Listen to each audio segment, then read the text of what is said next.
Chào bạn.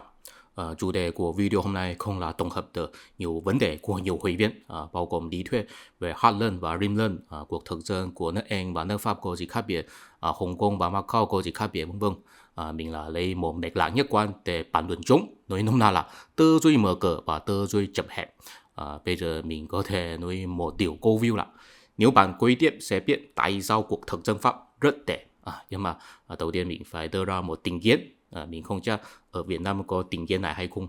Ở Trung Quốc có định kiến cho rằng thế giới này có sự phân biệt giữa văn minh biển và văn minh đất liền. Định kiến này là bắt nguồn từ những năm 1980 khi sự kiện Thiên An Môn chưa xảy ra. Đó là thời điểm mà không khí ngôn luận của Trung Quốc là tự do nhất. Có một bộ phim tài liệu có tên là Hà Thân Hở Sang, có nghĩa là vì sông Hoàng Hà hy sinh, trong đó có đưa ra một quan điểm cho rằng văn minh Trung Hoa là văn minh đất liền, có kiểu bảo thủ và chật hẹp. Đó ngăn cản văn minh Trung Hoa mở cửa cho thế giới bên ngoài hấp thu tư tưởng mới và phát triển bản thân mình theo thời đại.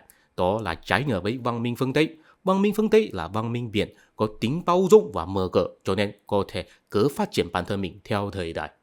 Sau đó vì có sự kiện Thiên An Môn xảy ra, cho nên bộ phim này đã bị cấm rồi. Khi mình du học ở Đài Loan, thầy giáo có cho học sinh coi. Bây giờ nhìn lại, mình thấy nội dung của nó có một chút ngây thơ. Tại vì trên thế giới, ok, có sự phân biệt giữa tư duy chật hẹp và tư duy mở cửa, nhưng đó không nhất định là liên quan đến địa lý. Có một hội viên hy vọng mình nói về cuốn sách Sống, Vi chủng và Thép, Tình mệnh của các xã hội loài người.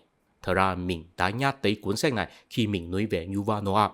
Tư tưởng của sách này thực ra rất đơn giản, đó là thông tin càng lưu thông thì sẽ càng giúp đỡ văn minh phát triển. Ví dụ sở dĩ phương Tây có thể chinh phục châu Mỹ là vì phương Tây có giao lưu với nhiều văn minh, cho nên phát triển ra kỹ thuật sống và thép rất tiến bộ. Cơ thể cũng có sinh ra nhiều hệ miễn dịch, năng lực tổ chức rất cao. Còn người bản xứ châu Mỹ không giao lưu với nhiều văn minh, cho nên kỹ thuật rất lạc hậu. Cơ thể không miễn dịch nhiều dịch bệnh. Có nhiều người bị vũ khí của người phương Tây sát hại, năng lực tổ chức rất thấp và tuyệt chủng bị dịch bệnh, cuối cùng bị người phương Tây chinh phục. Theo tư tưởng của cuốn sách này, nếu một địa phương có giao lưu nhiều thông tin với bên ngoài thì sẽ dễ phát triển. Đó cũng là tư tưởng của bộ phim Trung Quốc Hà Thân. Nhưng mà liệu rằng ở ven biển thì sẽ giao lưu nhiều thông tin với bên ngoài, ở đất liền thì sẽ ít giao lưu. Cũng có một khán giả hy vọng mình nói về lý thuyết về Heartland và Rimland. Heartland là chỉ nội địa của đại lục Á Âu.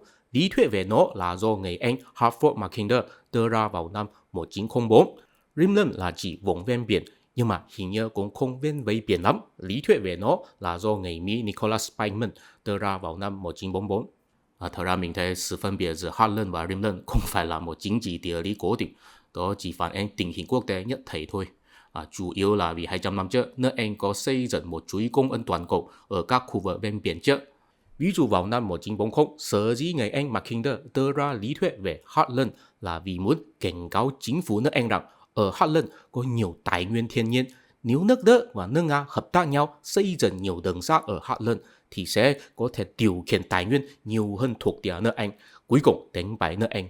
Đó là vì nước Đức nổi lên và khi bắt đầu, nước Đức vốn là muốn đánh bại nước Anh trên biển và khai thác thuộc địa của chính mình ở Rimland, nhưng sau đó làm không nổi cho nên mới chuyển sang thèm muốn tài nguyên của Heartland, nhưng sau đó nước Đức cũng không thể thuyết phục nước Nga hợp tác nhau. Sau đó sở dĩ người Mỹ Spiegelman đưa ra lý thuyết về Rimland là vì ông ấy muốn cảnh cáo chính phủ nước Mỹ rằng nước Mỹ nên tranh thủ hợp tác với các quốc gia ở Rimland để bao vây và kìm hãm cuộc bành trướng của Liên Xô. Nhưng mà khi bắt đầu Liên Xô cũng là muốn thúc đẩy cách mạng toàn cầu, chỉ là làm không nổi cho nên Stalin mới chuyển sang tập trung khai thác tài nguyên của Heartland. Còn nước Mỹ là trực tiếp kế thừa chuỗi cung ứng toàn cầu của nước Anh. Nếu nước Mỹ không kế thừa, mình thấy nước Mỹ cũng sẽ chuyển sang khai thác tài nguyên của Mỹ Latin để cạnh tranh với Liên Xô. Còn bây giờ nước Mỹ thấy Trung Quốc là đối thủ lớn nhất cho nên chuyển sang kìm hãm Trung Quốc. Nhưng Trung Quốc vốn là nằm trong Rimland theo lý thuyết cũ của Heartland. Và khi bắt đầu, Trung Quốc cũng muốn tranh thủ hợp tác với các quốc gia ở Rimland. Đó là vì sao họ có triển khai kế hoạch một công đợt một vành đai.